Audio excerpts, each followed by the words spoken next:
Hello everyone, I'm Jim Masters and welcome to Close-Up Television. On each edition of our show, we celebrate and showcase some of the most amazing people around the world who are doing great things to make our world a better place. My guest today is renowned direct sales, marketing trainer, and success coach, Debra Rothschild. Debra has coached thousands and thousands of hours and hundreds of entrepreneurs, training and packing them with the skills, strategy, mindset, and countless secrets that allow them to shape their own future and to become successful while growing at a rate previously unachievable to them. Whether you want to grow personally, improve your sales skills, be a network marketing top earner, develop better communication, presentation skills, or become a high-achieving entrepreneur, Debra can help. Through her extensive executive coaching for businesses, entrepreneurs, and more, she has helped shape the futures of the hundreds and hundreds of those who have worked with her. To share her amazing story and how she accomplishes all of this with her proven and masterful way, Debra Rothschild joins me in the Close-Up Television studios for this exclusive interview. Debra, thank you very much for coming to our studios here and to Close-Up Television. My pleasure. Thanks for having me. Very excited to talk with you. You fascinate me because you have such an extraordinary background. You're very masterful at what you do, and in doing the research, you're very successful at what you do as well. Let's talk about some of the early background that has led you up to the extraordinary work that you're doing now. You know, born and raised in the Midwest, farming community, parents were both entrepreneurs. I think it just started with me as a kid, but I believe my folks were very successful for a lot of reasons. German immigrants, couldn't speak in English coming over in the country, and hard work and how to make things happen. So I grew up with I jokingly say Dad was a little bit of a Gestapo. He was very protective, very hardworking, and with only having 2 daughters, he wanted to make sure that we had the very best of what they could afford, but knowing that teaching me integrity, making sure I had grit flowing through my arteries was going to probably put me on a platform someday for, greater things in my life. So with that great solid foundation and that background, take us through some of the things that you did to really develop this incredible work that you're doing now as far as some of the schooling and the skill set and some of the development of it all in those early years. Well, the early years was comprised of a lot of competitive things. I was in the show ring with horses and dogs, and then couldn't figure out what I wanted to be when I grew up. And so I unfortunately, like many kids, I dilly-dallied here and there, and the folks said, make a decision. Let's get you educated so you are prepared to have a foundation that you can build on. And so, like many kids my age, went to school, got the education, but I still didn't know what I wanted to be when I grew up. Right. And spent some time in the insurance industry, and being raised on that farm, I didn't really have much of a childhood. I kid everyone saying, while you were playing with Barbie dolls, Mother had me cooking and cleaning, and Dad had me doing things on the farm. And so, that discipline was so engraved in me. By accident, I was asked to cater a State Farm party, and then my catering business was launched, after that. And that was fun, because I love to cook, love people. And that was my first taste of being an entrepreneur, setting my own hours, setting my own time, and learning. And, but what I did not realize from that day forward going on, I knew that the food industry was going to be way too hard, too labor intensive. And I just thought, no, there's got to be something bigger and better. And then I found the world of direct sales. So I think through that venue, the true entrepreneur was just kind of birthed in me. Doing the things I love to do, being a servant, helping people solve a problem, right, and setting my own hours, and then I could put the ceiling on myself and I could cap things out. So that's what I love most about it. Did the direct sales come naturally? Were you a born salesperson, or did you have to develop that? I think it was very, very natural for me, because Mom and Dad were both entrepreneurs. So I watched them do different things, and then My mother said to me one time, I was only 12 or 13 years of age, and I wanted, some extra money for something. And she said, well, there's going to be a crafts fair, and your aunt's going to take some of her goods. Why don't we set up a lemonade stand, and you could earn your own money? Mm-hmm. And so they did all the schlepping for me, but I manned my lemonade stand, and the profit was mine. And I thought, now, wait a moment. As a young kid, if I put in X amount of time, then I have X amount to receive, and I can capitalize upon that. So I was a one happy little girl. So you realized that early on. I was 12 years of age. The opportunities and the possibilities of how to grow and double things and have things go in that forward direction. That's cool stuff. No, but then I would, look for things to do. Then I would use that. My mother always said, well, no, I think I started something with her, because I would say to her, all right, you've got me on allowance, but if I would do extra, how much more money is there for me? Mm-hmm. So you would go the extra mile, literally go that extra mile. Well, I wanted to earn that extra money because I wanted that new saddle. Mm. So there was something that I was working towards. End goal. Right. That's where some of the goal setting started too for you then early on, which again I know is one of the things that you teach people is to have goals, to have things to work towards. So were you always working towards things? Were you always setting goals through your life early on? Ever since I've been a kid. Yeah. Since those early moments. Well, I think being in rural America, and my father was a gentleman farmer. He worked for Monsanto. I watched my parents set goals. In the farming life, you have to calculate. You got to look at what are you going to plant, when you're going to plant it, what do you expect to harvest out of it. So I just took those principles and I kind of applied it to everything that I was doing. Mm-hmm. Right. Exactly. So let's talk about then some of the progression from there. Direct sales, and then how did you incorporate some of the marketing aspects of all of this as well? Well, I think it started with me because I knew people were never going to buy a product. They were going to buy me. That's really what it is, yeah. Yeah, so I think establishing, most importantly with someone, is that I had to earn their trust. Mm. Right. And so they said I was like a broken record. It was the same thing over and over again, because I was there, I showed up every time, all the time. And I knew that if I violated that, if I fractured it, I have just cut my own throat. Right. So you were developing your skill set, you were developing your style, you were developing your image, your presentation. This was coming naturally for you as you were progressing and as you were moving forward in your own career? Well, I'm not so sure the word naturally. I believe it was learned because I made a lot of mistakes to get to where I am. And so, but I was quick to recognize it, quick to tweak it, quick to make it right, and quick to make the decision, I'll never do that again. Do you find that some people don't do that effectively? They get hung up on that and they don't take ownership of error or mistake or take time to really tweak and take another path? It's like someone trying to climb a ladder. There's a wooden ladder and it's got a nail, and that nail catches their bottom of their sock or their boot, and they can't go any further until that particular thing is dealt with. And lots of times, they're not willing to accept it because it makes them in their own head feel bad, or I'm going to be criticized. Right. But if everyone would just, there's no problems that cannot be solved in life. Mm-hmm. And sometimes the problem, with developing leadership, because I'm no different than anybody else, I had to take ownership of what I did not do right, that I could correct it, because how could I ever lead anybody if I'm doing things wrong? Mm-hmm. Right. Is that not true? Yeah, that's how it is. Exactly. Yeah. If you're going to be somebody who's like a conduit or facilitator, you're going to be sort of trying to show others the way.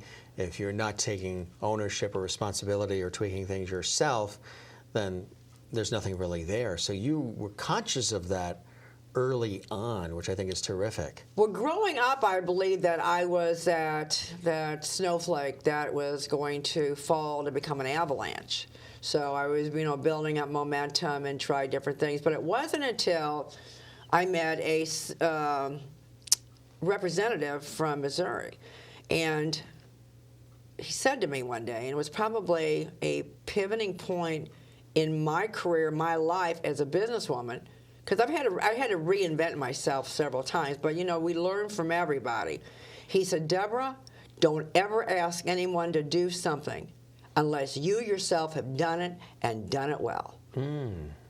So hearing that, how was that a pivotal change for you and transformative change for you in hearing that? It was truth serum. Because, the man only had my best interest at heart. And he was honest, he was upfront, and I thought, I like his style. He's truthful. He delivered it with kindness. Very simple. Okay, I may have been a little bit shocked by it, but I thought, I think I'm going to take this, I'm going to apply this to the rest of my life. And I did so. Which is a good move, because you could have easily said, okay, I'll file that in, for later on. But you seized that. You seem to be somebody who has really absorbed a lot of the things that were around you in terms of these experiences and these little nuggets of wisdom that were around you, and seize them and just incorporate them into the essences of really who you are. Well, and I'll tell you why that has come about in my life is because there's a lot of fallacies out there. There's a lot of people that are not honest. They're plastic. They hide behind things. They're not what they show. They wear a mask. Right. And they don't deliver the truth. And I believe, the truth is what sets a person free. A person has to have truth, a new truth to base a whole new set of decisions on. And if they've been fed a line of baloney, then they're pre-programmed for failure. Right. Right. Exactly. And I remember my grandmother saying to me, I was a little girl, it was on Christmas, and we were opening up our Christmas presents. And she had one of her sisters from Dortmund, Germany, send something to me. And through the mail system way back when, it had become broken. And she said, she said, here's a gift. And she said, but it's broken. And I was kind of like just a kid, a little, struck that I got a broken gift. And she said, no, but the truth is that your grandfather and I are going to have it repaired, and it's going to be as good as new. And when she said the truth of the matter, I'm just a little kid. I'm thinking the truth is, first I had a broken heart because I had a broken gift, but the truth is somebody was going to go out of the way to fix it, that I would have that gift. That's incredible, yeah. So you absorbed that early as well. So as time went on, did you work for other companies, or did you create your own experience? Well, I went from the insurance industry to opening a huge, very successful catering company, realized that was way too much work for me. Way too much work. And so when someone wanted to buy it, it was sold. And then I thought, now what? Now what am I going to do? Right. And so then I found direct sales. I liked going back to that original thing, finding a problem that someone has and helping them solve it. And so I flourished. Made a lot of money, changed a lot of lives, but more importantly, I'm the one that grew. Right, absolutely. Because as you lift others up, you lift yourself as well, which you and I have talked about, which is really important. And we all grew together. Right. So I cut my teeth in that industry. That was a real eye-opener. And I saw where average people could come aboard and do above-average things. And even though I was educated, all they had to be was 18 years of age. Typically, that's legal here in the country, and have a hunger and a thirst to grow economically and to grow as human beings. Did they know automatically that they were capable of doing these things, or did they need your coaching and mentorship to get that confidence to say, I can do this? People grow little successes at a time, and that's the incremental growth of self-confidence. And, you know, it's very important that whether it's that industry or if you're a doctor, a lawyer, or an Indian chief, you have to have little successes in life that feed that self-confidence and self-worth, which propels a human being. Exactly right. And I think that's one reason I've been very successful as a business coach. Because I learned that I learned that way back when, because I was a child, right? And I was in the show ring. So it was those little successes that grew me and my self-confidence. So what's the difference between me and someone else? Right, exactly, right. So here you have these successful companies that are doing incredible work. What was that pivotal time where you said, you know what? You know, I enjoy being in the thick of it on the front lines of having these companies, but I also want to, because I'm pretty much doing it already anyway, but I want to make this a full-time experience where I'm empowering and inspiring and coaching others through business, as a success coach, leadership executive, direct sales, marketing trainer, all these wonderful things that you do. What were some of those things that sort of were those aha moments for you to say, you know what, this is something I want to do in a more fuller fashion? Well, I wanted to get my fingers in a lot of cookie jars, you know, and meaning when I say cookie jar, and that's the life experiences of a lot of people. And did not know how I was going to do that. But one reason I think I was very successful in the direct sales industry is because I had a coach. You know, so I hired a gentleman that I told him, I said, I'm going to be a handful because I'm smart. I can assimilate things very quickly, so you're going to have to be 3 steps ahead of me. But I want that fire lit under me that I will do more than I could have ever done. And that was very successful. And I was hired by a company out of Utah, at that time the largest, most successful essential oil company. I was part of their marketing team, and I came off the stage from being a keynote speaker. And I was glad it was over. It was a lot of people, and I was like wore out, and I was like ready to go back to my hotel and kick my shoes off and like say, wow, this is over. And I hear this voice going, Debra, Debra. I turned around. She had followed me out of the auditorium. She said, I want to hire you. And I said, for what? Yeah, what's... I don't like, she said, would you come aboard and coach my team? We need you. I said, give me your phone number. I'll call you after the conference. And the first phone call I made was my coach. He said, I've been waiting for you to hang the shingle out. You're educated, you know, in the business world. He said, you've done this twice already. You're a multi-million-dollar earner. He said, go for it. He said, you'll be able to change a lot of lives just because of your life experiences. And so that was 20 years ago. So there was somebody that came into your life that spotted this about you and said, here's an opportunity. And they took that risk to be able to offer that, and you took the risk to be able to receive it, and then boom, from there. That's amazing. That's an amazing... And that was a pivoting point in my career. And then, you know, one client led to another, different companies, and then all of a sudden, you know, my cookie jar collection. Was it exciting? It was very exciting because I had the opportunity to step in as a coach, as a business coach. You know, I partner with people. I become that extra set of hands, that platform of trust and honesty that I can contribute, you know, propelling them to go further, faster. Right. And isn't that what that's what everyone wants in business. They want to go further, faster. Right. And if I can help shorten that learning curve, then everybody wins. Exactly right. So that was the beginning of my coaching career.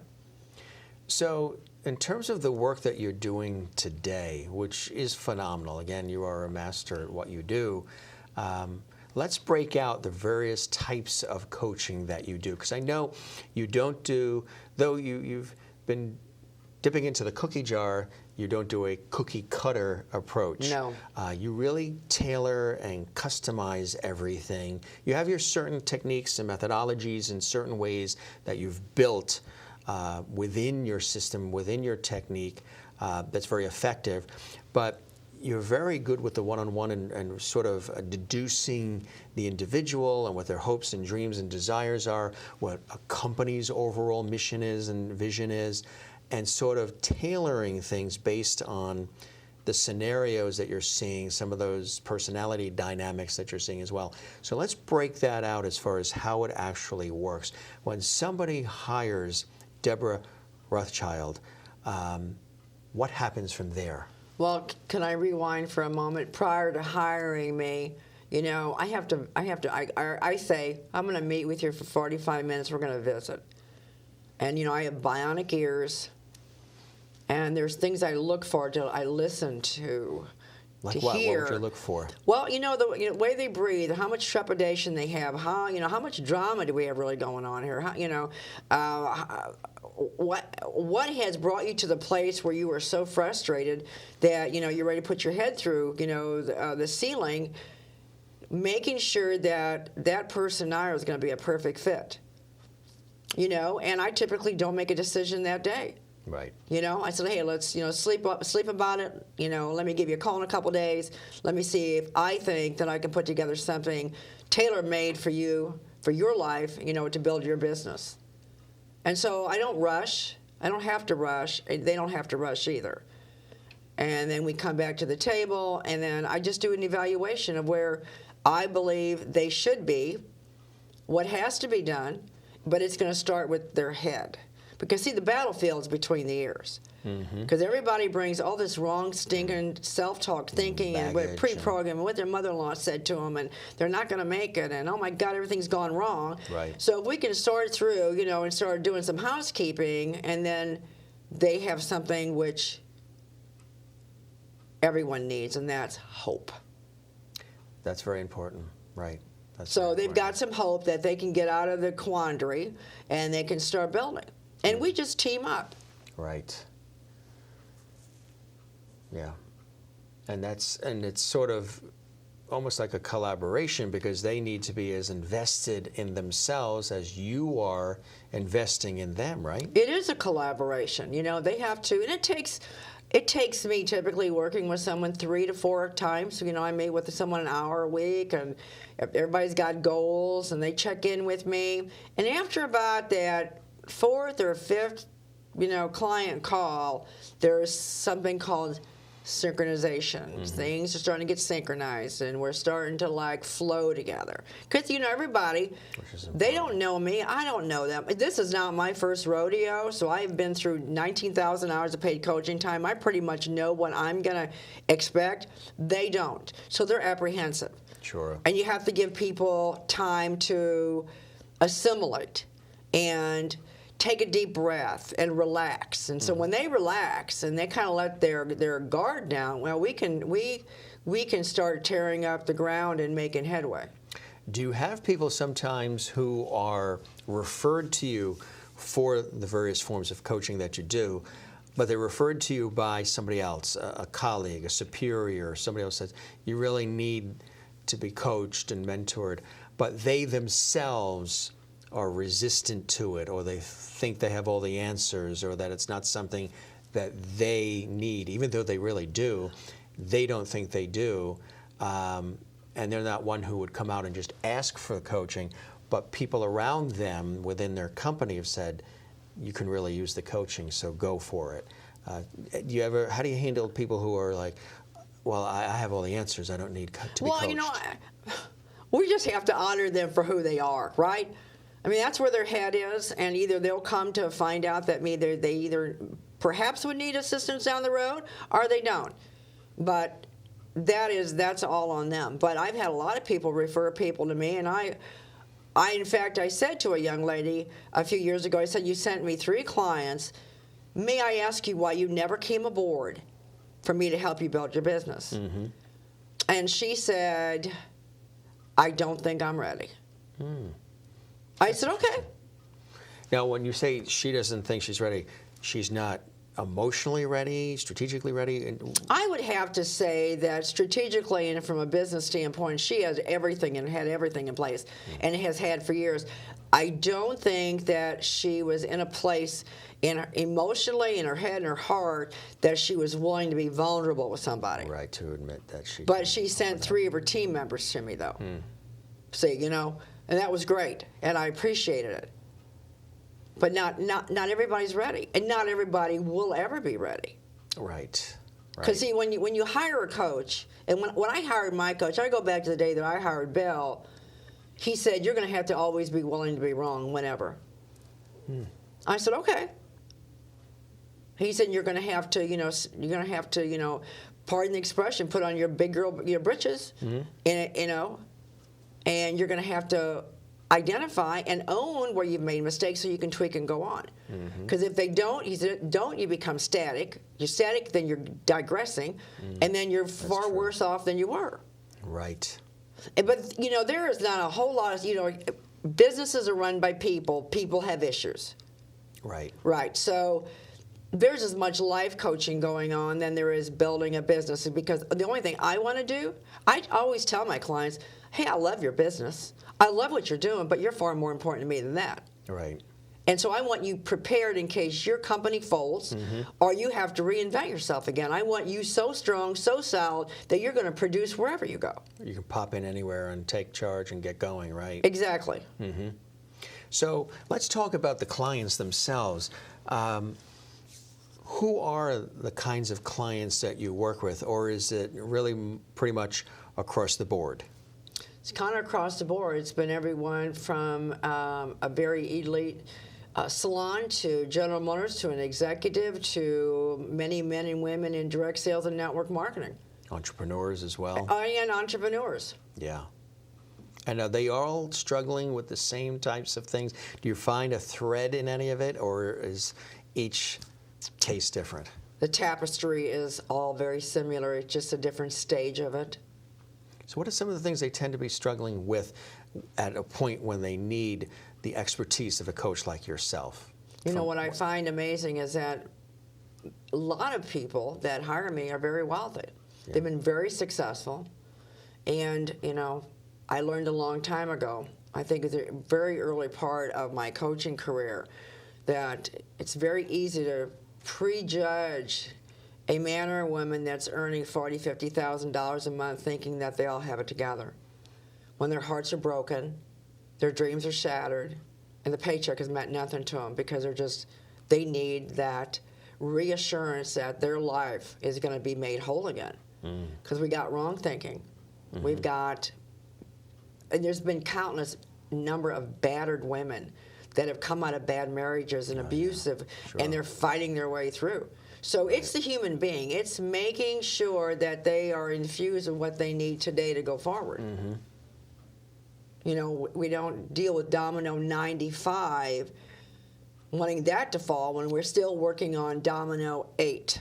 Exactly right. Because people have to get the victory. And they have to, and it's that victory that's the true empowerment. Anybody can hire anybody and go rah-rah, and hype, and let's all get excited, and yes, honey, you're going to do it, and I'm going to drop the checkered flag you won. No, it's in that human development is where we make a difference. Right, exactly. That's important. And that's very much a part of the work that you do, is tapping into the human condition, the understanding of the individual.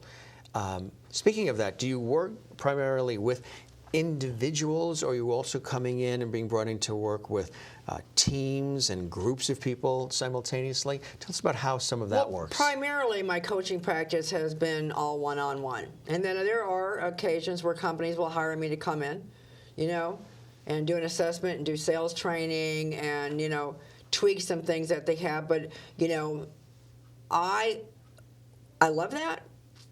But I love the one-on-one more. And then, of course, I love, getting in front of 10,000 on a stage and I always say to them, just get out of my way, turn me loose, and let me do what I know God has called me to do. Which is important. So I want to break down for the viewers watching right now a true sense of the types of coaching that you do, because there are lots of coaches out there that do a myriad of different kinds of coaching. How do you describe your services as a coach and the kind of coaching that you do? Leadership development. Leadership development, yeah. So I am, as we chatted before, I like startup companies, but that's a whole different type of, coaching, consulting. And I do work with people like that. But the thing that I think I love the most is to have, a gentleman or a lady that's built, a business, and they want to take it to the next level. And they don't know how. Right. They've done everything, they've tried everything, they said everything, and it's like, help, I need somebody to step in and go, I'm too close to the forest to see the trees, what do I need to do, and who do I need to say it to? Do we often overthink and sometimes get in our own way sometimes? Well, that analysis to paralysis thing, yeah. Yeah. And so typically in a situation like that, I work with that client one-on-one, and then, I'll maybe once every 5 or 6 weeks, I do a huge training call, get everybody, get there, try to get everybody's heads lined up, get everybody on the same plate, moving forward, so everybody's going in tandem, so everybody is successful, creating that momentum. Which is important, right? Because you'll have to be on the same page. If there's a piece of that puzzle that's missing, it's not going to work.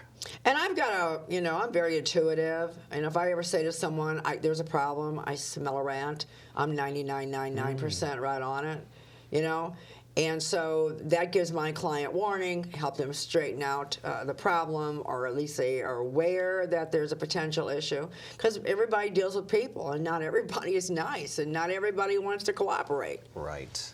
Exactly right. There's a lot of people who are very resistant to change. Like 30% of them. Yeah, right. Who is this person coming in to shake things up? I want to break down the types of coaching, too, in terms of the various specialties that you have. I know you help people develop and perfect their communication skills and their presentation skills. There are a lot of people who are extremely successful and good at what they do in terms of the task at hand, but in terms of describing that and communicating with others, and maybe even having to go out on a stage or in a public venue and share their stories with others and their stories of success, and being able to present, that's where they hit that wall. They're phenomenal in their environment, in their corporation and in their factory and wherever they are, but when it comes to then communicating that, either publicly or even within their own organization, that's where there's that roadblock. So you help people with developing the communication skills, mastering presentation skills as well, right? Tell us about that. Absolutely, because if you're not effective, with communication, we have a huge problem, right? And today everybody is kind of like, as we talked about, they're hiding behind text messaging, and you might as well just get carrier pigeons, because it is not effective. Because it's a human touch, it's the human voice. And people have to be effective. And more importantly, they have to have a good set of ears to hear what's really going on around them. I'm not saying you don't look at what's going on, but if you're not hearing what's being said and the story is really being told, you're going to miss out, you're going to make a mistake. So communication to me is everything. I have clients want to send me dissertations by text, and I respond 2 words, please call, I don't even read it. Because you cannot, without great communication, you can't discern. Right. You can't really hear what's going on with them. And how could you take that information and how can you reroute them somewhere? So, communication, that's one of the very first things I do an assessment on with a client. How effective is their communication? Are they really good? Are they really hearing? And too often they're not. They're not hearing. So, to begin to bring, new skill set. Because everything is the skill set of a person.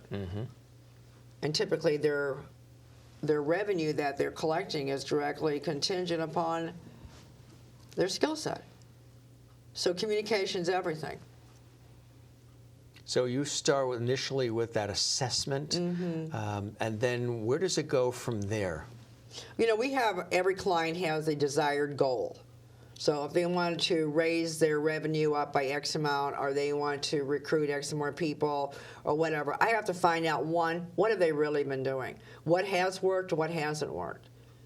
And if I think there's a communication issue, I'm going to shadow them on some calls, which I know, these girls they want to, I think they're going to break down in tears. It's like, no, let me just hear what you're really saying.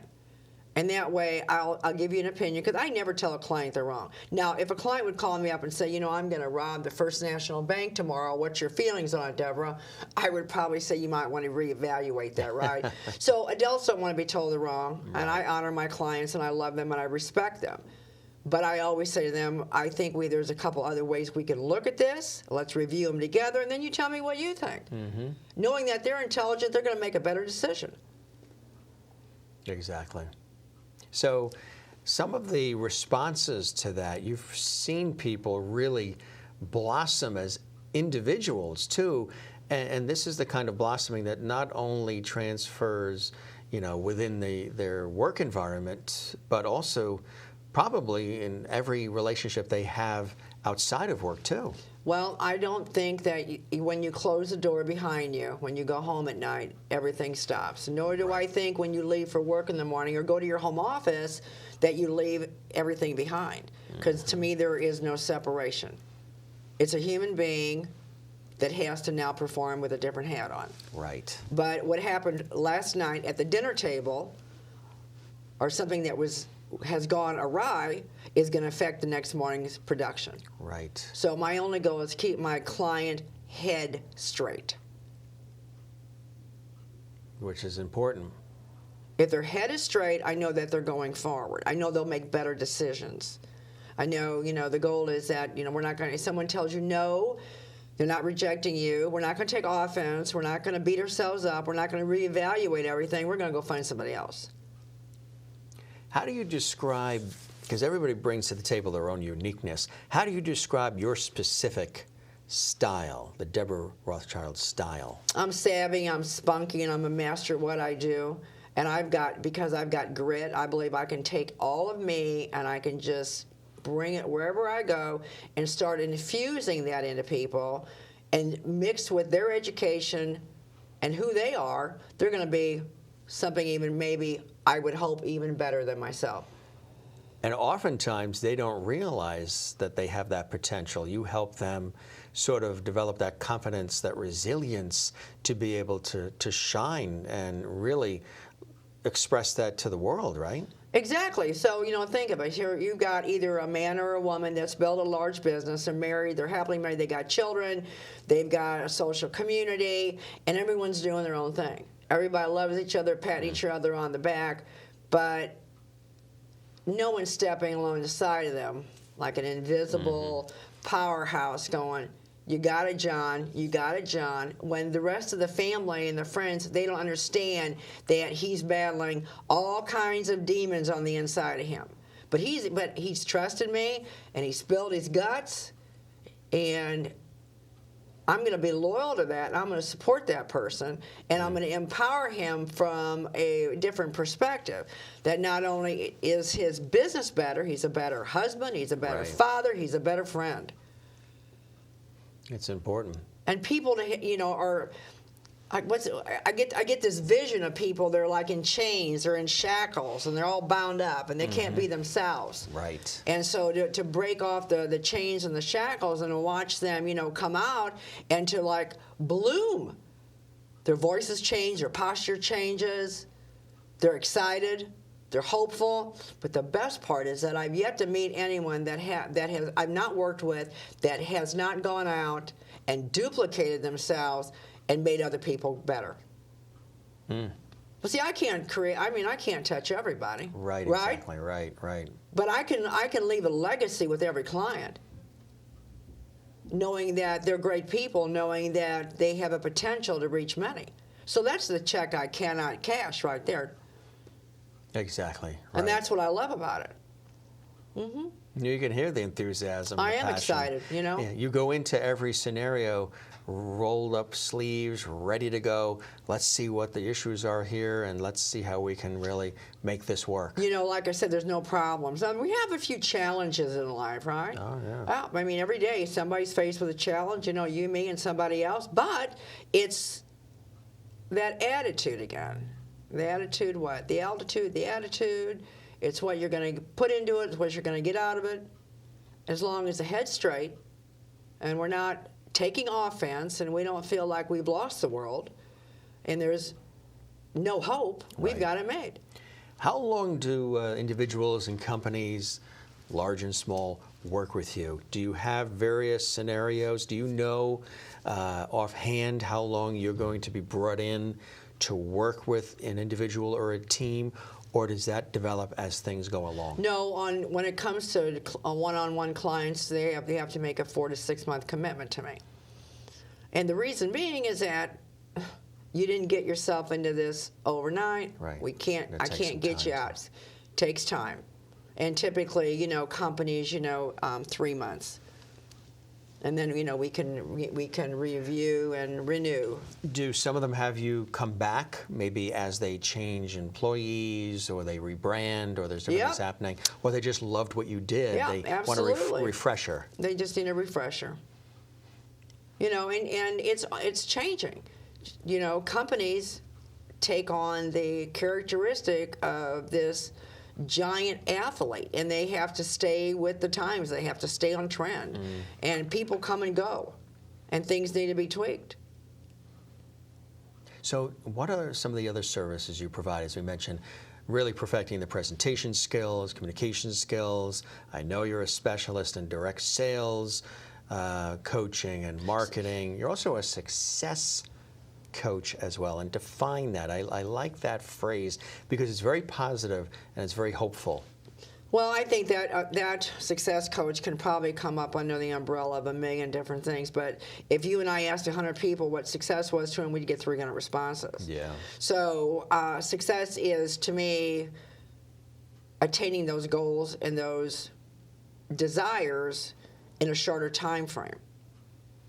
And, bringing to whatever success that person has identified. So, I like the term success coach. It's hard to define because I'm going to be successful with them whether they hire me as a business consultant or somebody that just needs someone to come in and tweak their organization, over the next 4 months. Yeah, which is amazing. Can you give us some, maybe some case studies, success stories, not necessarily naming names, but just some ideas of scenarios where you were brought in to work with an individual or with a company, a team, and you were able to get them from point A to point B successfully? I got several. I'll pick a couple of my favorites. One, a young lady hired me a few years ago from the Carolinas, and she said, your name was given to me. And I said, I don't even know who the person was, and she said, I'm going to be a hard case, but she said, I need a new start in life. I have to reinvent myself. I read your book, and I need you. So I told a little bit more. We visited, and then, she said, was that deja vu for you? Because when you were meeting with your initial coach, you had told that coach, I'm going to be a hard case. Right, and I thought, well, this is going to be rich, like because I know who I said that to, right? Yeah. And so, and I liked her. Yeah. She was savvy and she was sassy, but there was a reservation about her that I could not figure out. First two meetings with her, I'm thinking, something's amiss here. And she said, I have to just tell you the truth. I said, please don't judge me. I said, I won't. She said, I have to start over in life. I said, okay. And she said, the only thing I can do is going to be direct sales. I said, you love your company and you're passionate. She said, yeah. I said, okay, that's a great foundation. But she said, is there something you need to know about me? She said, you didn't ask me where I've been the last 15 years. I thought, I said, so where were you? I was incarcerated. I said, okay. Murder? I asked her. She said, yes. I said, who'd you kill? She said, he beat me for the last time. He kicked my ribs in, and I put a hatchet between his eyes. I said, are you telling me the truth? She burst into tears. She said, yeah. He beat me for the last time. And I was married at one time, and he hit me twice. I know what it's like to get punched out. And I thought, honey, she said, I was wrong, and I paid the price. She said, not only did I lose my family, I lost my reputation. I burned up my family's reputation. My father was a well-known doctor. I've had to relocate. I am changing my name. And she said, I want to take everything that I've ever done wrong and make it right. I said, well, let's go to work. And so she started with no center of influence. She had no credibility. And I watched her day after day being told no. And all of a sudden she got a yes. All of a sudden she got excited. Mm-hmm. All of a sudden it was like she was fueled. That's amazing. That's amazing. And so, you know, today not only was she successful in that company, she's got a ministry where she's reaching out to, you know, supporting not families, abused women. And so she's donating a lot of her time, a lot of her money, hoping that whatever she can contribute will keep any woman from planting that hatchet between someone's eyes. So what was it that she needed that she wasn't getting elsewhere from herself that you were able to give her that led her to She be able needed to do somebody to believe in her. And She listen. heard at my voice. She knew I was going to be there, and she knew I was going to dig in with her. And you listen. You listen to them. Because a lot of people are talking at our society. There's a lot of people talking, but they're not listening. I heard every word, and I remember every conversation. And I could, you know, and I know the tears that rolled down my face many times, thinking, I don't know, is this girl going to make it? I mean, this is a big thing to overcome. This work, though it has a business, you know, aspect to it, can get very emotional too and very deep, because sometimes, I mean, so much of it is developing trust between them and you and them. Once that's established, then you get into the scenarios of the game plan. But there's often times when they are opening up to a coach and they're revealing things to a coach that they don't even share with their own family and friends, because their own family and friends sort of have them sort of sized up. Susie's always been like that. Susie will always be that way. Exactly. That's Susie. But now they're opening up to Debra and telling Debra things that they wouldn't say to other people, because you're non-threatening, you're not judgmental, you listen, and then make your plan from there. So it can get quite deep and emotional, can it? Many times, you know, I've cried many tears. With them. With them, and when I've hung up the phone, I'm thinking, oh my goodness, what are we going to do here? I mean, but for all the tears, there's a whole lot of sunshine. Mm-hmm. Right. And all people need is a venue. And I do not believe for a moment in my life, even though I come from great entrepreneurial genes, and I had the grit, and I had the dynamics, you know, and I don't take no for an answer. I get all that about me. But I don't believe, if I wouldn't have had a coach that I could come and say, this is wrong, this is what I've done, this is what I'm thinking, knowing that, you know, it's not like my little sister, I told you so, you never should have done that, I told you not to do that, right? Or a girlfriend going, well, you know, what'd you expect? Right. Yeah. But someone that was honest. Debbie Downers. Oh, yeah, Debbie Downers, right. That would listen to me and hear my side of the story and help me sort it out. Because, see, I was coached from the same perspective as I coach. I may have a lot of answers for my clients, but people are smarter than they think. And there's a lot of great things going up there in the head. I realize it's a battlefield. There's things going on there shouldn't be, right? But when you give them the right tools and the different perspectives, they're smart enough they can help figure it out. I typically have the answer, but I want to help them through the process of deducing things and distilling what's right. Do you have people who love great bedside manner, where they want you to reinforce what they've already thought, even if it's not necessarily something that's positive, hold their hand, coddle them, only say sweet, nice things to them, to just reinforce, again, things that they've already thought about themselves? You have that, and how do you handle those people that want you to just be sweet all the time and agreeable all the time, not really challenge them, just be, I'm here to prop you up and that's it? Well, I've had people like that in the past, and that's kind of a tough question, but Yeah. I'm gonna roll with this one. Dive right in. All right. First of all, they're paying me money to change a problem, to solve the problem, and typically, most of the time, could be in a scenario like that, they're part of the problem. Mm-hmm. All right. And so I tell them up front, I'm not fantasy. I am not cotton candy, but I will fall in love with your heart, and I will fall in love with your dreams. And there's going to be days you're going to be wrong. And there's days I'm going to be wrong. But we both have to be willing to be wrong. And nothing can stay the same. So True. I'm not going to be a paid friend. Although I may come to love, the fact that you've got animals and you've got kids and, and you're loving life, and we have a lot of things that we share in common, right? But I'm not going to be this paid person that whatever you want to hear, you're going to hear, because you know what? When I go to bed at night, I know I've spoken the truth. Right. And if the truth is what it takes for you to make changes, then, honey, you need a dose of it. Right. And I do things with humor.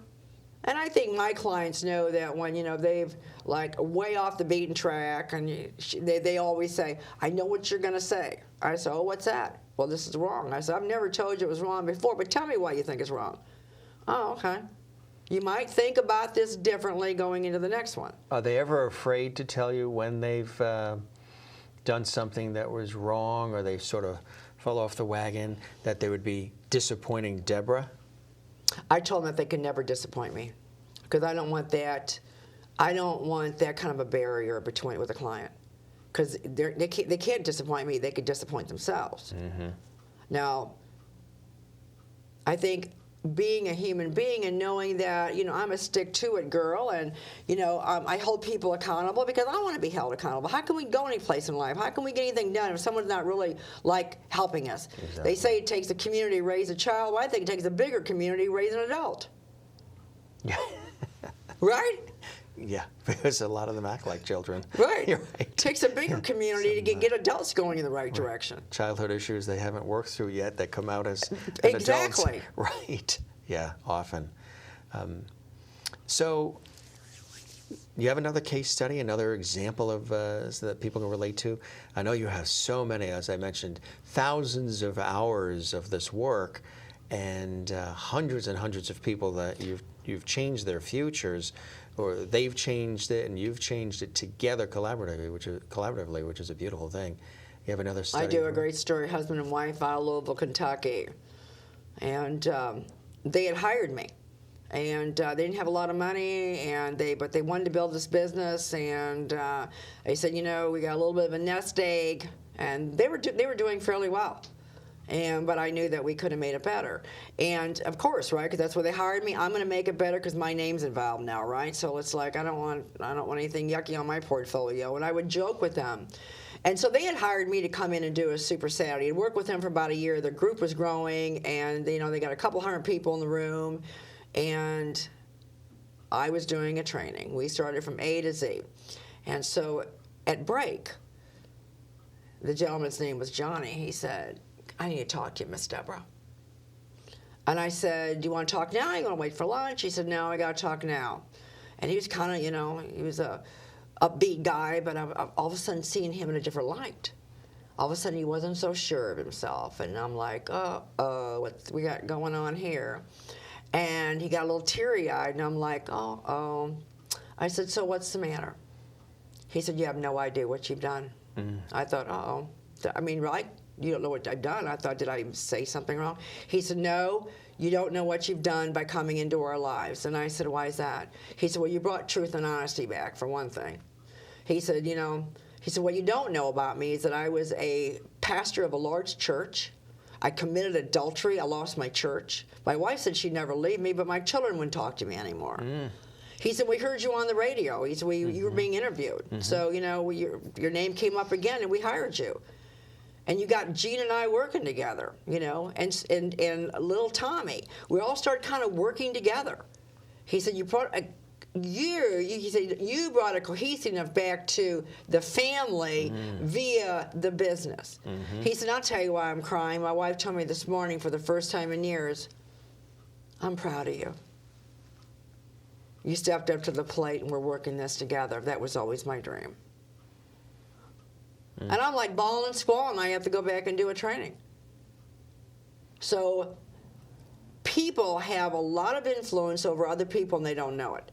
So it's like we're walking down the street, we see somebody, we smile at them, whether they smile or smile, reciprocate.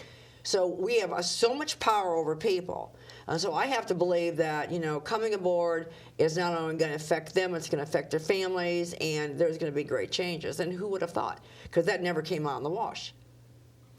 Are you ever sometimes, I would imagine you are, surprised by some of these stories and the way people open up? Stupefied at times. That's a good word. Stupefied. I'm like, holy moly. Holy moly.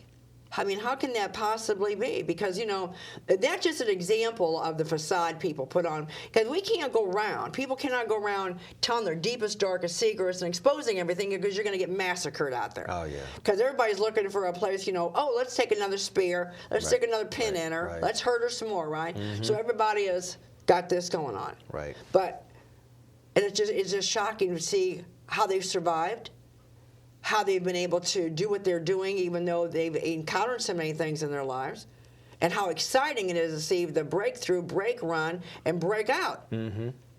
So these stories that you're sharing are really amazing, and like you said, sometimes you are, and I like the way you push that word, stupefied by some of the things that you've come across. But that just proves that you can tackle and handle and approach just almost any scenario that comes at you, even scenarios that you could never have dreamed of, where people are really opening up about their lives to you. So it's revealing that they may have this facade, they may have this, business way of thinking, but underneath that is a human that might be struggling. With a heart. Right, and there may be other issues that are going on in their lives that are being reflected in their work and being reflected in how they operate and present themselves, and people are just seeing that outer presentation, but behind that there's some deeper, heavy stuff unresolved that they're dealing with. So you seem to be able to, and I love people that do that because I think I do that myself, so I relate to that. In a subtle way, you can penetrate that wall and get behind that to get to the crux of the matter of what is really happening. As opposed to just treating the symptom of the situation, you're getting to the cause. Root. If you're not dealing with the root, you're wasting your time, your money, and your effort, and it's just a Band-Aid fix. It will fall off, and it will be worse than it was when it ever started. Are some people just looking for that magic pill, that placebo that helps just the symptom, but they don't want to get to the core? Well, I'm not sure if they really know what the core is, right? Or they could have had some things fixed. I think they come knowing that could very well be revealed. But they're the ones in control, not me, right? I work for them. They're my client, and I will honor them. But if I even suspect that we got more going on, then I'm going to ask them when they're ready to talk about it. Because I think that perhaps what's lurking behind, for instance, wrong thinking, wrong self-talk. They have no self-discipline, no self-control, and they want all these other things. So, I mean, things have got to be nipped in the bud. And if I even thought, only in 20 years, and out of all these clients, incredible people, I've only had 2 where I did not feel that, from a business standpoint, I could come in and, we could remedy a lot of issues and fix their business. But there's only 2 clients that I felt that, one needed medical attention, and the other one I think needed a little bit of psychiatric help because we had some serious things going on. And I'm not qualified, and I don't, so they needed to go get some things taken care of, and did so. That, and pausing right there, that's a wonderful thing, that you can identify that deeper help is needed and make the suggestions and referrals, as opposed to what some people might do, probably most people, is just walk away and say, oh, I can't help that person. Next. You want to make sure they get the care that they need, so we'll make the suggestions and referrals so they can go to the appropriate people to get the deeper care they need. That means you really deeply care about the scenario and about the individual. So like I told you in the beginning, my clients that hire me, I love the fact that they're entrepreneurs, or they're executives, and they want to advance themselves in their career on the executive level, or they want to build a bigger, better, greater business. Right. But if they're broken, right. What good is it? We're living in a time where everything is moving at warp speed, like you said. A lot of technology. Everybody's on, Twitter and Instagram, and it's all texting, and some of that human connection is going away. And everything is moving so rapidly, and there's this overwhelm of information, like an information overload sometimes. Do you deal with a lot of people, too, who are overwhelmed by all of that? Well, I think everybody wants to take all these quantum leaps, and everything is supercharged, and everybody wants more, quicker, faster, and I have to constantly tell people, let's rein it in, let's reevaluate. You're getting away, you're putting the cart before the horse. Let's deal with problem of today. Don't worry about tomorrow. Let's solve this. If you don't solve this, and if you're not effective in it, then you're going to have more problems, and you're going to be held back even more so. And too often, I don't like people that have to compare themselves to somebody else. Well, Susie's doing it better, or Tom's beating me. That's great. Glad. God bless him. Social media certainly feeds that. Yeah. Let's just, why don't you look in the mirror? The mirror's saying, because we don't care what's happening to the left or the right. Put your blinders on. Because we don't even know what they're saying is true. Right. Especially if it comes on social media, right? Because that's Hollywood in a new form. Right, exactly, right. A lot of competition, and I'm better than you, and exactly, right. So it can be an interesting road to go down, but one that has consequences. I told a client the other day, she was concerned about somebody in her company that was doing better than her. I said, well, great. I said, well, don't you want her to? Well, she's beating me. I said, so what are you going to do so she doesn't beat you anymore? So obviously this is like an issue. So, what changes are you willing to make? Because I'm sure she's made a lot of changes to get to where she is. Didn't just happen overnight, right? Right. True. But too often we compare ourselves to one another. Which just freezes us. It just drags us down, because the energy we're investing in that. It's like apples to oranges anyway. We should be investing in ourselves. Well, and people don't understand that they are, one, irreplaceable. They are so unique, and that's the way they're supposed to be. And who cares what your neighbor's doing? Right. Just be the best you.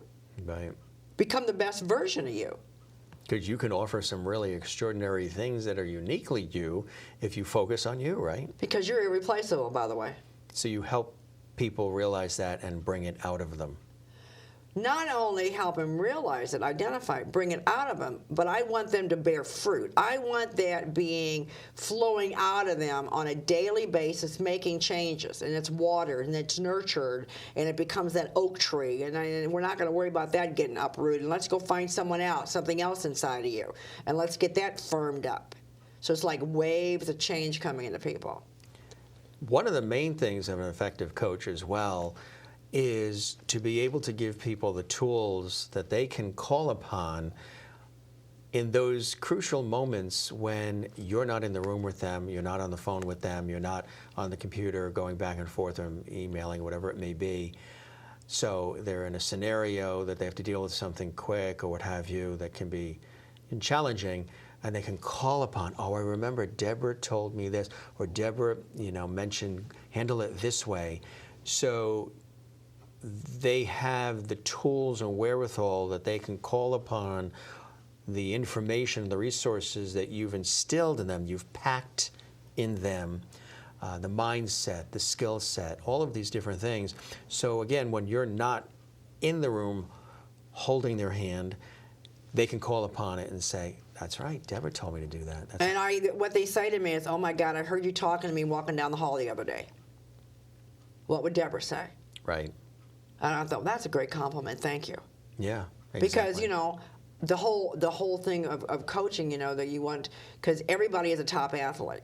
Mm-hmm. You know, their businesses are top athletes. My clients are top athletes, and I want them to, you know, grab the ball and I want them to run with it, but I want them to duplicate it out, and they have to demonstrate the things that they've learned. What good is it to hear it and not exercise it? Mm-hmm. Exactly right. Exactly. And people also have to learn to take responsibility for their lives as well, right? Sometimes people want to push it off onto other people. Well, the reason why I'm dealing with this, or I'm stuck, or whatever is happening to my life, is because of them, or because of her, or because of it. And again, the them.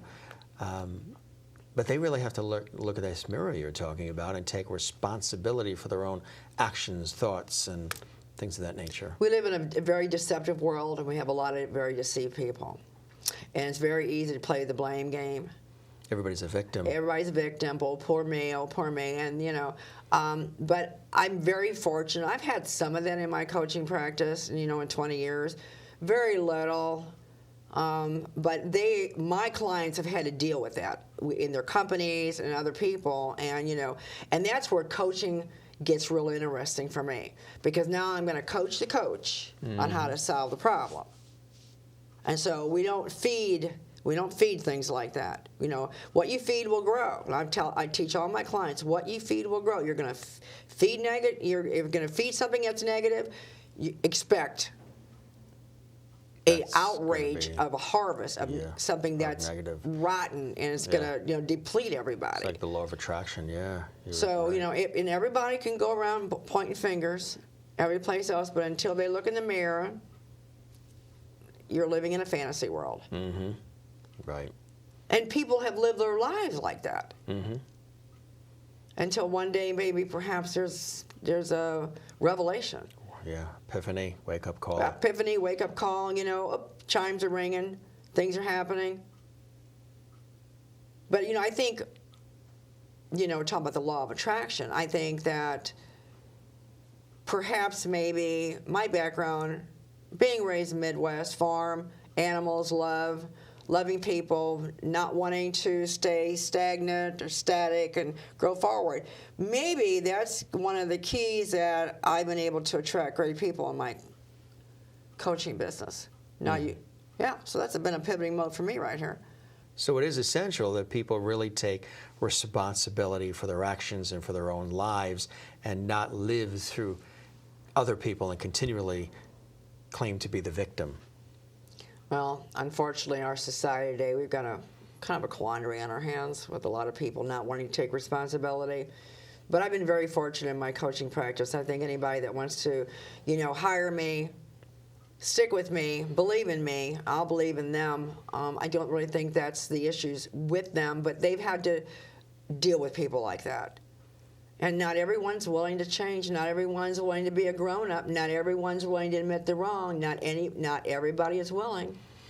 Is any of that generational? Do you find some people are stuck in time and don't want to change because this is the way we always did it? How does that play into the mix?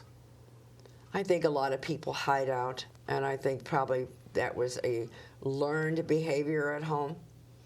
I mean, look at the families. We've heard that, you know, there was all these not necessarily deep, dark secrets, but a lot of families had secrets no one ever knew, and it was just perpetuated through the generations, you know. For instance, alcoholism. You never knew Grandpa, you know, was sitting at the still, you know, 5 generations ago getting a tootful in the middle of the afternoon, right?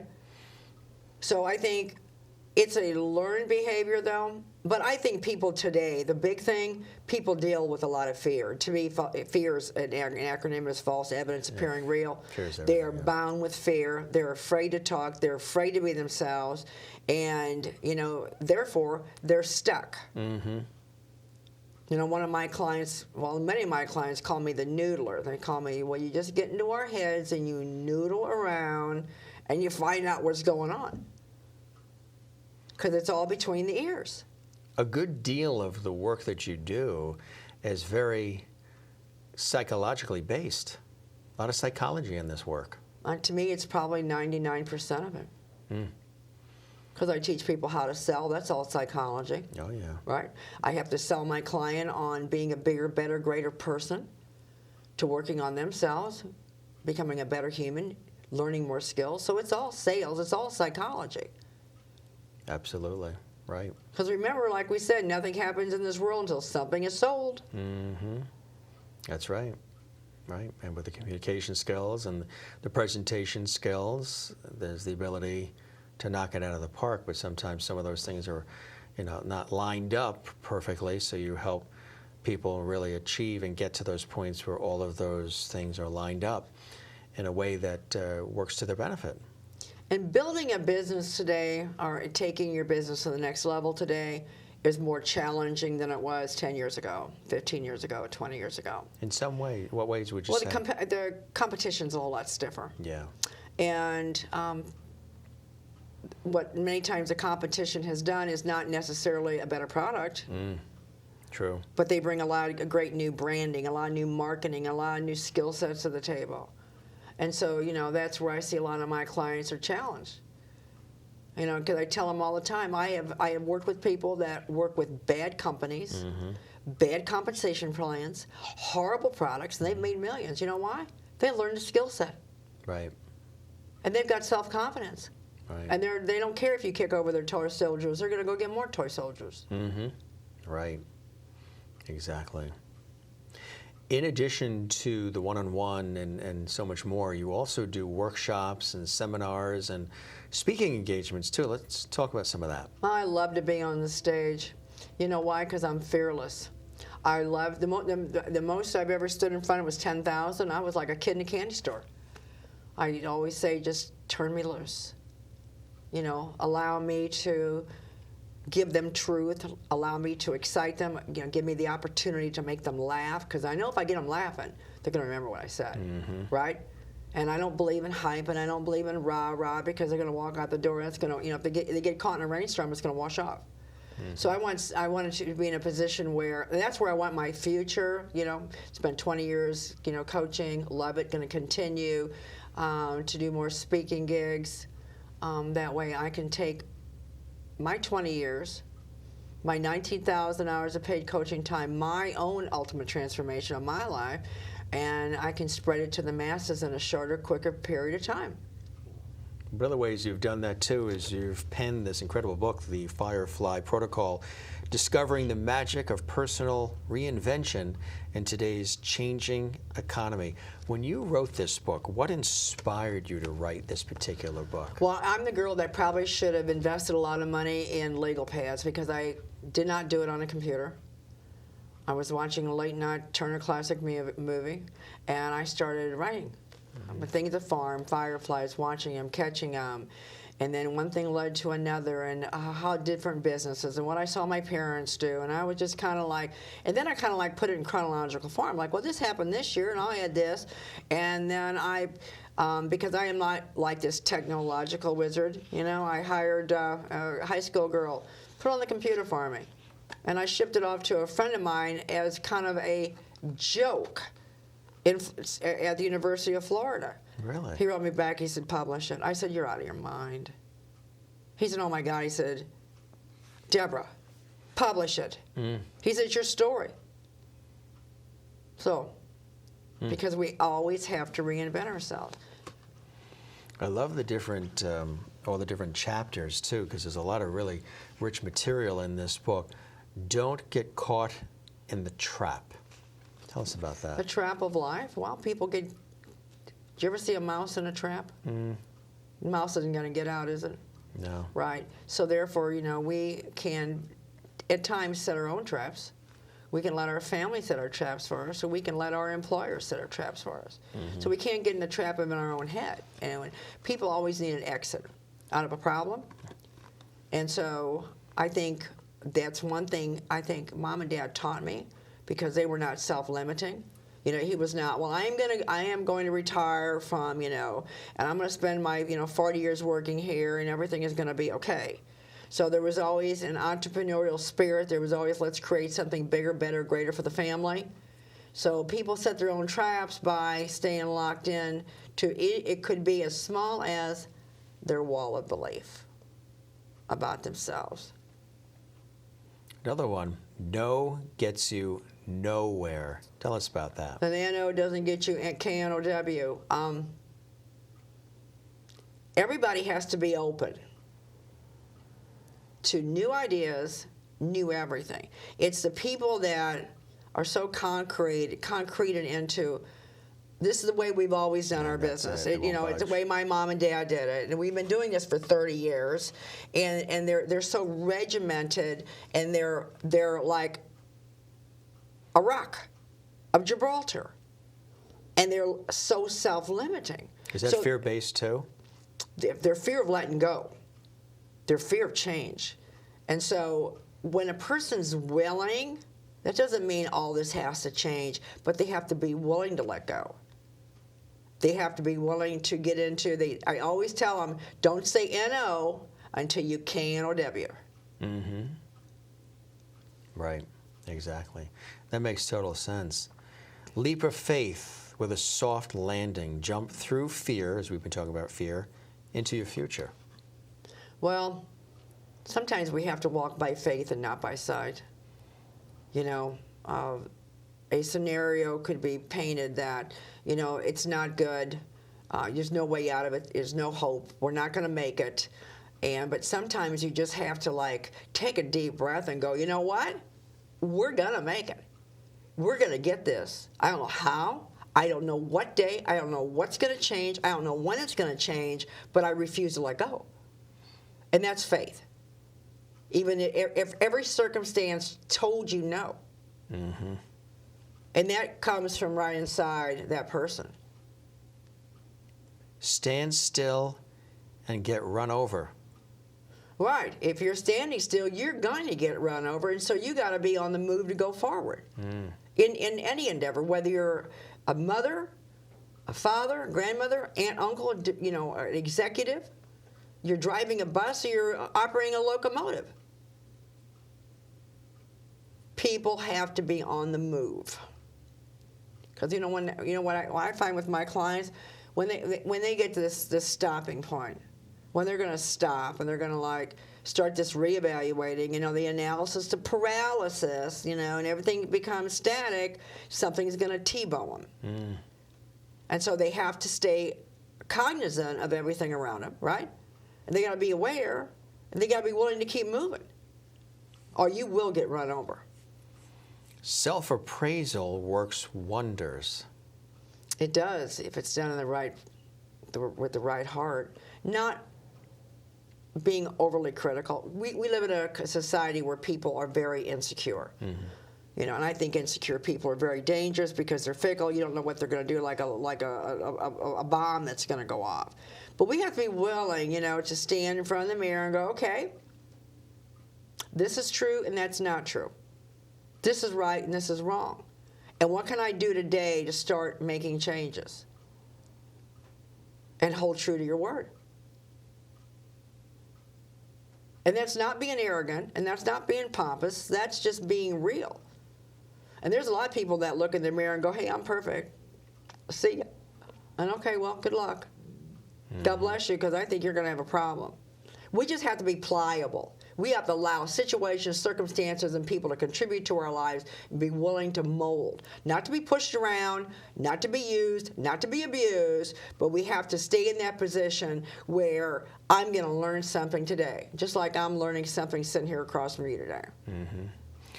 There's always opportunities to learn from one another, and we all have something to bring to the table, I think. And when we approach life that way, our lives are enriched, aren't they?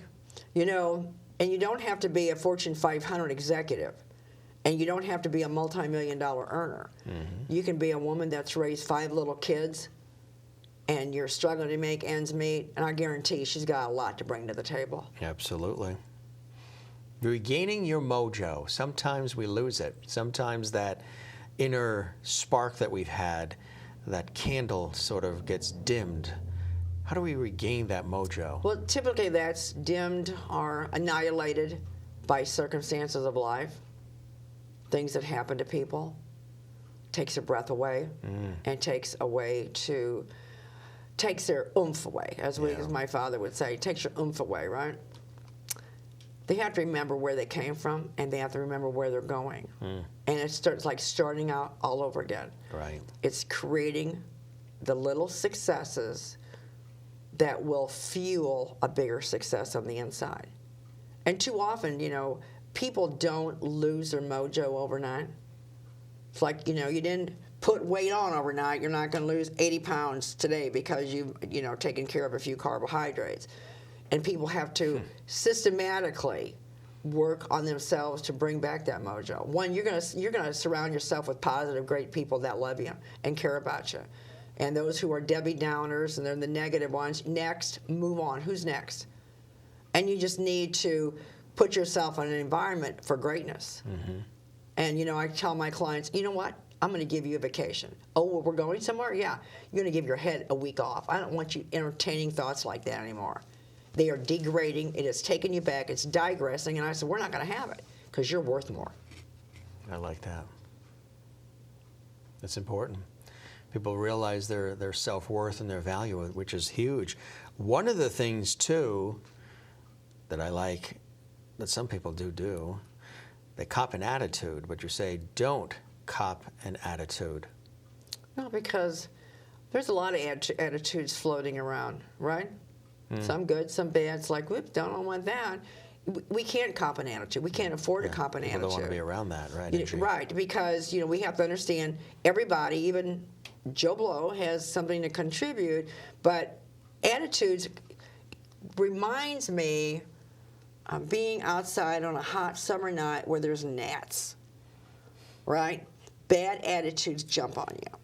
And all of a sudden, you've got a gnat bothering, you're swatting here, and it's like now you're preoccupied and distracted because someone over there brought it to the table. So no one can cop an attitude. See, to me, everybody's justified in something. Right. Everyone needs a coach. I'd agree with you today. Now, had I not had my own coach way back when, and because like you said earlier, I don't do cookie cutter. I didn't take, by the way, a 6-week certification on how I'm going to coach you. Right. Right. See, I can coach you in business because I'm a multi-million-dollar earner, and I've got 20 years and 19,000 paid hours, which, by the way, has made me a real smart cookie. Right. Still learning, still growing, and still going. But had I not had my coach, I'd have probably argued that point with you. If you look at some of the most successful people in the world, including athletes, they all have coaches. They all have people who are there sort of guiding them along, and at times when they're confused and maybe they're not able to achieve something they want to achieve, that coach is right there by their side. So some of these top people in life have been coached and have these coaches continually at their disposal. And everyone needs a clarion voice in their life. Clear as a bell and truthful and supportive. One thing, too, that a lot of people don't like to deal with, but you say in this book, is necessary. And I think sometimes if you don't go through some of it, then you don't get that real deep sense of earning things. The struggle is necessary. The struggle is real. That's where muscles are developed. That's where stamina is developed. That's where a process of great thinking is developed. And so what if somebody has to lay awake a few nights, wondering how they're going to do it? I think it's great because I've had many sleepless nights and figured how I'm going to solve problems, right? And everyone is an athlete. I view the client as a top-notch athlete, and then that business is a great athlete. And everybody needs training, everybody needs coaching, everyone needs to be tweaked, and let's just do it today and get a Lord with we can go solve something else tomorrow. You can help lead the revolution. Anybody can throw a pebble in the water and cause a ripple. Right. But you want to throw the right pebble in the right water and cause the right ripple. Exactly, yeah. Because there's too many ramifications. So, sometimes making the mistakes and learning from them is probably a great pebble in the water. Escaping the past and capturing the future. Hey, yesterday's over, sweetheart.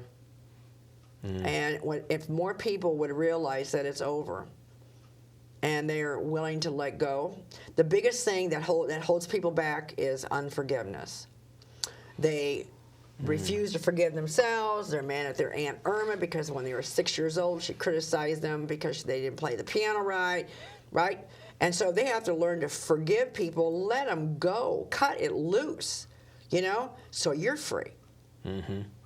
And so a free person, free in mind, heart, spirit, and soul, can go places. Right, exactly.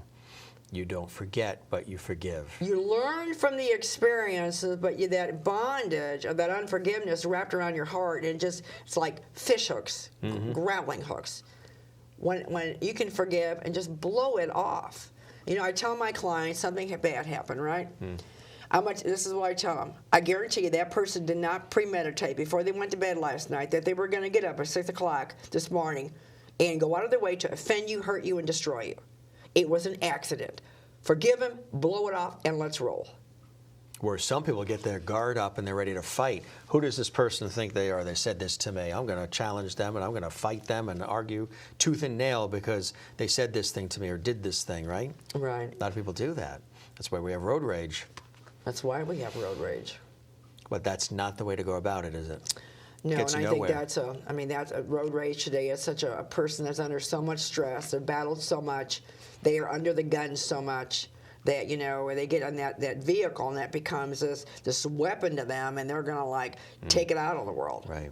So we're talking about things like road rage and how people are acting out. Some of that is really self-imposed, isn't it? Well, they're so wound up, they're living under pressure, they're so stressed out, and then they get in these vehicles with these engines, and it becomes a weapon, and they're going to become king of the road.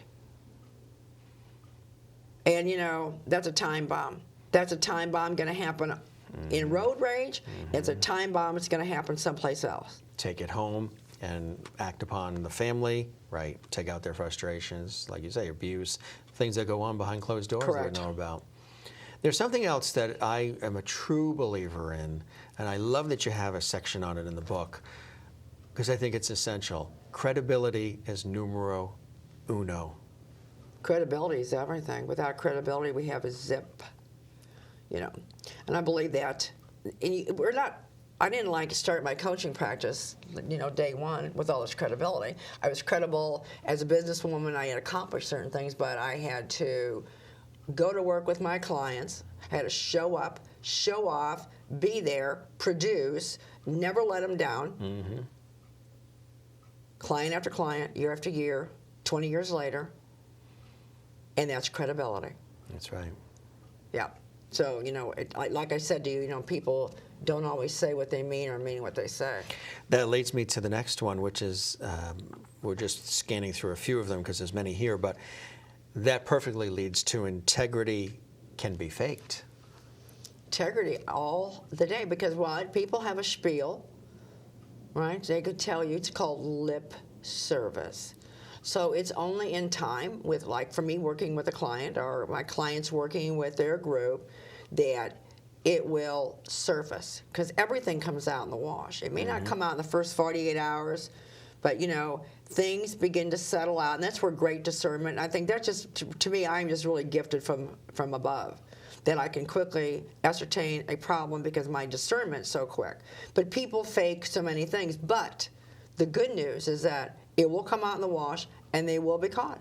You can only fake something for so long. Right, exactly.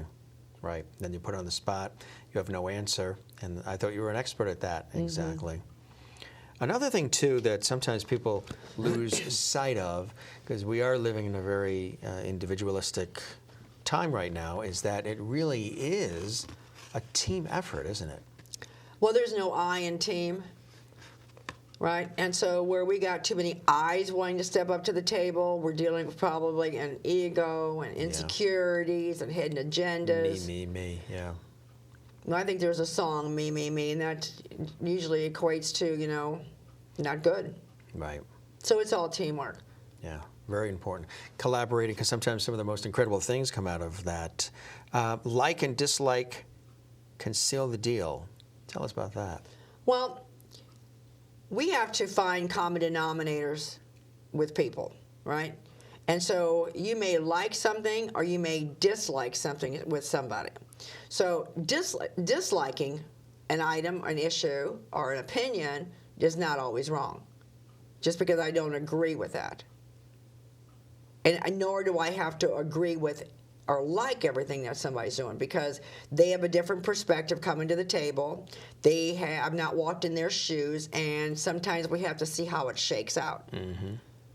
So after working, 19,000 hours of, paid coaching time, and all these marvelous minds that I've had the blessing to collaborate with, watching people, not only watching people become successful, I've seen some fall backwards and also stumble and fall.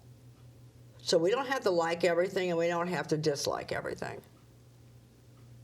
Your next project is waiting to be found. It is, and I'm not sure what that's, for myself, not sure. That's going to probably be an exponential and acceleration what I've already done. And so for everybody else as well, because we are a society where women especially, more so than men, I think, have to reinvent themselves continually. And I think everybody needs a new project. An attitude of gratitude is a great start. I'm a big believer in that too. And I love that you have that in the book. Well, I guess we could probably have met for coffee this morning, and we could have talked about the world, everything that was wrong and everything we don't like. But why bother? Why don't we talk about how grateful we are that just we have health, got two legs, two eyes. Right. And we should celebrate the greatness and the gratefulness rather than be, well, let's look over here. Mm-hmm. Because when people become truly grateful for what they have, that's very magnetic. Right. Right? And then people are attracted to that. And all of a sudden it kind of exponentially grows and it multiplies. And all of a sudden they've done it to themselves. They've empowered themselves without any help. And it all starts with gratitude. The Firefly Protocol. Really incredible book. Something that started as a fluke has turned into really something that is amazing. What I like, too, like you say, the book will show you how to maintain flexibility and embrace change in today's work environment, self-appraise and develop a transition plan, pick the business coach, and it also talks about what other leaders are saying about you. What I like about this, too, is that it's almost like a great how-to book, self-help book, reference book, the way you've laid it all out. It's a book that you can continue to go back to and refer to and pick up little nuances and nuggets that maybe you didn't pick up the first time you read this book. And that's a brilliant way to lay it out. Right. I wrote it, I read it, and I reread it periodically. I go back and I think, wow, bringing something back to my remembrance, something happened, as a kid. And something that I believe that people can relate to. Right. It's just a great story that's all true. Exactly. With a great ending. So my question is, how much of this book and this advice and these techniques and tips and suggestions and inspiration is you in this book? It's all 100% plus me. Because remember what I said, that representative from Missouri said to me, Deborah, don't ask anybody to do anything that you yourself are not living and you yourself haven't done and you yourself will never do. Right. Will do, rather. Right, exactly. Somebody watching right now and they're loving the conversation. They're absorbing a lot from this conversation. They're feeling maybe that energy and the reignitement of that spark, but they're still stuck. What is something you could suggest that somebody could do watching this on close-up television right now, a step they can take today in the right forward movement to help better their lives? Well, I think they have to get a piece of paper out and divide it in half. On one side, write everything that's wrong, that they think is wrong, and on the other side, write everything that's right. So you celebrate what's right, and you pick one thing that's wrong, and you start working on it. today. Don't procrastinate, because procrastination is just a lie telling you you're going to do it, you never do it. It doesn't have to be the worst, biggest, greatest thing on the other side of the page, but we'll go work on one thing today and just get it done. And the second thing I would suggest is to call Debra. Connect with Debra. She's really good. You love this work. Why do you love this work? Why does this work continue to fill you as it does? As I help people change their lives, break out of the bondages of being stuck, there is a reverberation that energizes me, that excites me, that wants me to dig in and do more, because that is my life force. If I can't give, then I might as well just lay down and die. Mm-hmm. Yeah. Right? Because we can't be successful in life, no matter who we are, if we're not lifting somebody else up. Because there's an elevation in that. Mm-hmm. There's an energy, there's an excitement, and there is a transformation. And that transformation is the lifeblood of humanity. So true. I concur 100%. It really is. It's amazing, too. And people sometimes don't realize it, but you can really fill yourself up with such blessing and joy doing this kind of work. And you're a master of your craft, but even more than that, you care, and that's the bottom line. And I think people really understand that. You have, the technique, the skill set, the wherewithal, the passion, the experience, but underneath all that, you really, truly care about the individual. If I couldn't bring love to the table, I mean true love, that I have a true understanding and love in my heart, not for just what I do, but to make those changes in people's lives, I could never have been successful. I couldn't do it, because I am the real deal. Yeah, and this is the real meal, and it's called love, and it's called education, and it's called advancement, and we do it all together. It's a collaborative thing. I can't do it without my client. And it's been full circle for you, too, with that early inspiration from the dad and the mom, and the scenario and the atmosphere where you grew up has led you to the incredible individual that you are today. It was a work ethic that I was raised with, and so I think I've taken what my parents provided with. And back in when I was a kid, nobody was into self-development. None of that. It was just hard work, go to work, make it right, go work it again, go do it again. But you can take the background, you can take the lady's life's experience, and then applying the intellect, and then people have more power. I mean, I have the power to change my life. I got to change my thinking, though, maybe, right? Right. Exactly. It's exciting, and like I said to the man on the airplane the other day, I will never retire, because I love people too much. Oh, you're like me. You strike up the conversations with the people on the plane. Absolutely. The train, the bus, whatever it is. Right. We're talking, right. Because I don't know a stranger. Right. And you don't know until you say hello. Just say hello. Exactly. It's cool stuff. Well, unfortunately, we have to say see you later.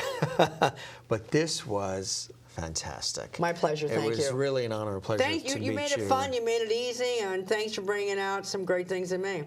Oh, it's my pleasure, and it was a true joy to do that, and I appreciate your time and coming here, from the Midwest to the East Coast to share the story, because you have an amazing story, and you've had great successes, and we wish you nothing but continued success, because as you're successful, you're really touching lives and impacting lives in such a deep, meaningful, and long-lasting way, and that's what it's all about, right?